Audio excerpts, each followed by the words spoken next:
Okay, March 27th. It's day 86 of the Chronological Study Bible. Joshua distributes the land according to God's instructions. God's people experience the fulfillment of the promise given to Abraham in Genesis 12, 1 through 3. While Lot chose the most favorable piece of land based on what his eyes could see, the Lord showed Abraham his vast inheritance. Look as far as you can see in every direction, north and south, east and west. I am giving all this land, as far as you can see, to you and to your descendants as a permanent possession. That is found in Genesis 13, 14 through 15. That inheritance was a long time coming, 400 years in Egypt, 40 years in the wilderness, and about 5 years of tenacious fighting. Joshua experiences what Abraham saw only by faith, Abraham's offspring claiming their inheritance, tribe by tribe. As the land is divided and settled, a pattern emerges that would haunt Israel in the days ahead. They are unable to completely drive out the inhabitants of the land, and with them, their pagan influence. So we're going to begin in Joshua 15, verse 20. This was the homeland allocated to the clans of the tribe of Judah. The towns of Judah, situated along the borders of Edom in the extreme south, were Kabzeel, Eder, Jagur, Kena, Dimona, Adada, Kadesh, Hazor, Ithnan, Ziph, Telem, Bealoth, Hazor Hadatah, Kiriath Hezron, that is Hazor, Amam, Shema, Moladah, Hazor Gada, Heshmom, Beth Pelet, Hazar Shual, Beersheba, Biziothia, Baala, Eam, Ezam, Eltalad, Kisel, Hormah, Ziklag, Madmanah, Sansannah, Lebaoth, Shilhim, Ain, and Rimmon, 29 towns with their surrounding towns and villages. The following towns situated in the western foothills were also given to Judah: Eshtaol, Zorah, Ashna, Zanoah, Engannim, Tapua, Enim, Jarmuth, Adullam, Soko, Azekah, Shearaim, Adathaim, Gedorah, and Gedorathaim, 14 towns with their surrounding villages. Also included were Zenan, Hadashah, Migdal Gad, Dilian, Mizpeh, Joktheel, Lachish, Bozkath, Eglon, Kabon, Lamam, Kitlish, Gederoth, Beth Dagon, Naamah, and Makkedah, 16 towns with their surrounding villages. Besides these, there were Libnah, Ether, Ashan, Iftah, Ashnah, Nezib, Keilah, Akzib, and Marashah, 9 towns with their surrounding villages. The territory of the tribe of Judah also included Ekron and its surrounding settlements and villages. From Ekron, the boundary extended west and included the towns near Ashdod with their surrounding villages.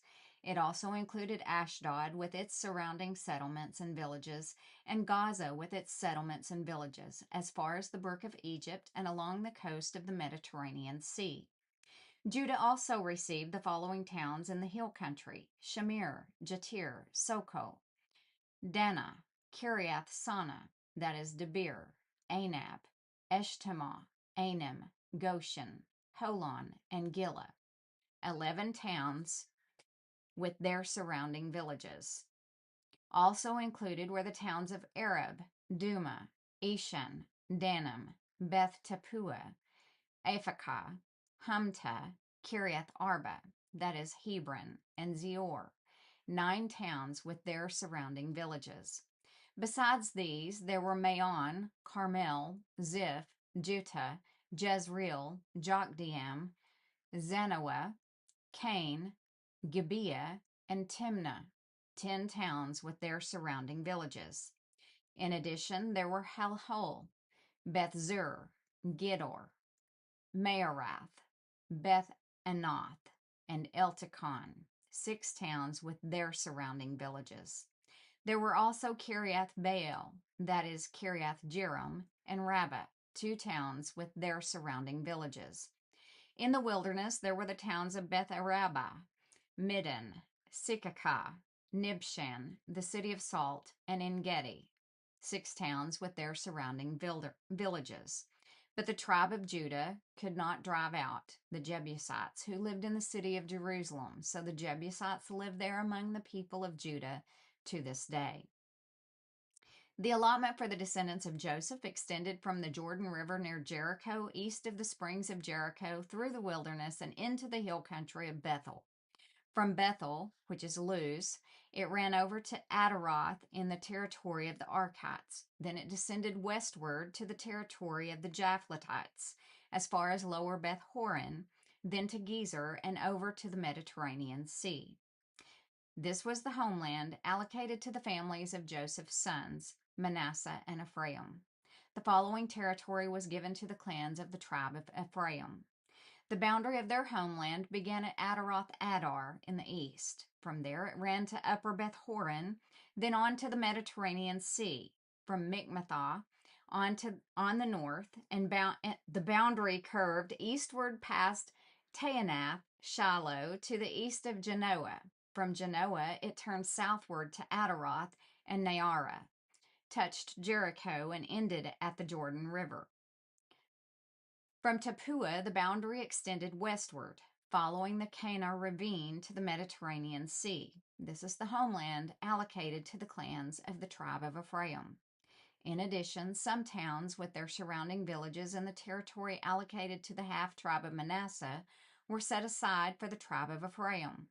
They did not drive the Canaanites out of Gezer, however, so the people of Gezer live as slaves among the people of Ephraim to this day. The next allotment of land was given to the half-tribe of Manasseh, the descendants of Joseph's older son. Machir, the firstborn son of Manasseh, was the father of Gilead. Because his descendants were experienced soldiers, the regions of Gilead and Bashan on the east side of the Jordan had already been given to them. So the allotment on the west side of the Jordan was for the remaining families within the clans of the tribe of Manasseh: Abiezer, Helek, Azriel, Shechem, Hepher, and Shemitah. These clans represent the male descendants of Manasseh, son of Joseph. However, Zelophehad, a descendant of Hepher, son of Gilead, son of Machir, son of Manasseh, had no sons. He had only daughters, whose names were Mahlah, Noah, Hoglah, Milcah, and Tirzah. These women came to Eleazar the priest, Joshua son of Nun, and the Israelite leaders, and said, "The Lord commanded Moses to give us a grant of land along with the men of our tribe." So Joshua gave them a grant of land along with their uncles, as the Lord had commanded. As a result, Manasseh's total allocation came to 10 parcels of land, in addition to the land of Gilead and Bashan across the Jordan River, because the female descendants of Manasseh received a grant of land along with the male descendants. The land of Gilead was given to the rest of the male descendants of Manasseh. The boundary of the tribe of Manasseh extended from the border of Asher to Mikmathah, near Shechem. Then the boundary went south from Mikmathah to the settlement near the spring of Tappuah. The land surrounding Tappuah belonged to Manasseh, but the town of Tappuah itself, on the border of Manasseh's territory, belonged to the tribe of Ephraim. From the spring of Tappuah, the boundary of Manasseh followed the Kana ravine to the Mediterranean Sea. Several towns south of the ravine were inside Manasseh's territory, but they actually belonged to the tribe of Ephraim. In general, however, the land south of the ravine belonged to Ephraim, and the land north of the ravine belonged to Manasseh. Manasseh's boundary ran along the northern side of the ravine and ended at the Mediterranean Sea. North of Manasseh was the territory of Asher, and to the east was the territory of Issachar. The following towns within the territory of Issachar and Asher, however, were given to Manasseh: Beth-shan, Ibleam, Dor, that is, Naphoth Dor, Endor, Taanach, and Megiddo, each with their surrounding settlements. But the descendants of Manasseh were unable to occupy these towns because the Canaanites were determined to stay in that region. Later, however, when the Israelites became strong enough, they forced the Canaanites to work as slaves, but they did not drive them out of the land. The descendants of Joseph came to Joshua and asked, "Why have you given us only one portion of land as our homeland when the Lord has blessed us with so many people?" Joshua replied, "If there are so many of you, and if the hill country of Ephraim is not large enough for you, clear out the land for yourselves in the forest where the Perizzites and the Rephaites live."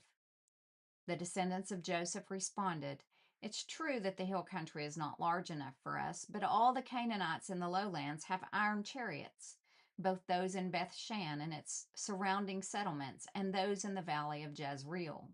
They are too strong for us." Then Joshua said to the tribes of Ephraim and Manasseh, the descendants of Joseph, "Since you are so large and strong, you will be given more than one portion.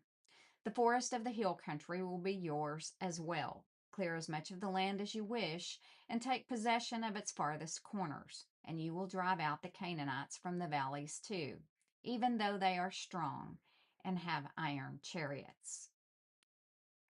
And that concludes the March 27th Daily Bible Reading. Thanks for joining in.